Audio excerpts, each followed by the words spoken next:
जो बहुत ज़्यादा लोग पूछते हैं, सींग टूटा हुआ है, तो जानवर का सींग अगर लड़ाई के दौरान टूट गया टक्कर वगैरह के और इतना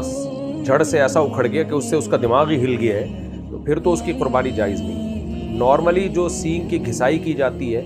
ये बड़ा तकलीफ़ दह अमल है, नहीं करना चाहिए ऐसे, लेकिन बहरहाल इससे चूँकि जानवर के दिमाग को कोई नुकसान नहीं होता तो बग़ैर सींग वाला जानवर भी आप बिला कराहत ज़बा कर सकते हैं, इसमें कोई गुनाह नहीं, चाहे वो उसका सींग शुरू से ही काट के ख़त्म कर दिया गया हो या बाद में काटा गया हो, इससे कोई फ़र्क नहीं पड़ता।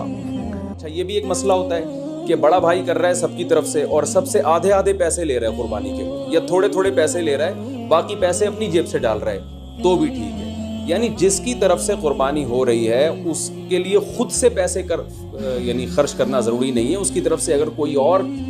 खर्च कर देता है तो भी ठीक है, चाहे पूरे पैसे खर्च करे या आधे पैसे खर्च करे। कर्जा लेके भी कुर्बानी की जा सकती है, आपके पास अगर पैसे नहीं है तो आप कर्जा लेके कर सकते हैं, अगर आपको यकीन है कि मैं ये कर्जा बाद में लौटा सकता हूँ। अलबत्ता कर्जा खा के कुर्बानी ठीक नहीं है कि आपने किसी का कर्जा देना है, वो मांग रहा है, दरवाजे पे खड़ा हुआ है, वो दे नहीं रहे और आप और उसके पैसों से बकरे काट रहे हैं आप, ये ठीक नहीं है, ये आखिरत के लिए भी नुकसानदेह है और वो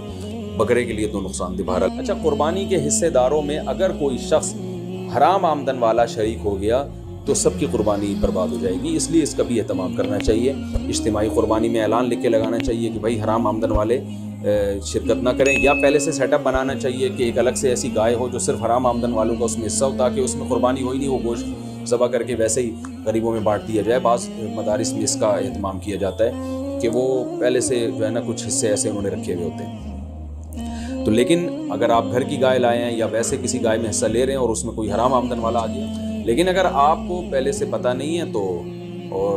तो फिर शरीयत ने हमें बिला वजह के तजस्सुस का हुक्म नहीं दिया। या एक आदमी ज़बान से कह रहा है मैं हलाल कमाता हूँ, बस उसकी ज़बान पर एतमाद करना हमारे लिए काफ़ी है। अब आपने कहीं इज्तिमाई कुर्बानी में हिस्सा लिया, अब ये नहीं कि आप अपनी गाय के बारे में तहकीकात करते फिर रहे इसमें हराम तो है कि नहीं है, वो गुनाह फिर उन्हीं लोगों पर होगा जिन्होंने इज्तिमाई कुर्बानी का इंतज़ाम किया। अगर उन्होंने खुद से जानकर किसी हराम वाले को शामिल कर दिया तो वो गुनाहगार होंगे। तो आपको अगर जब तक पता नहीं है तो शरीयत में यही हुक्म है, अब हिमू मा अल्लाह, जिस चीज़ को अल्लाह ने वाज़े नहीं किया है तो हम अच्छा गुमान ही रखेंगे उसमें। دوستانو که دا ویډیو مو خوښه شوی نو دا ویډیو لایک کړئ او زموږ چینل سبسکرایب کړئ چې موږ تاسو ته نور داسې اسلامي واقعات یا بیانات راوړو.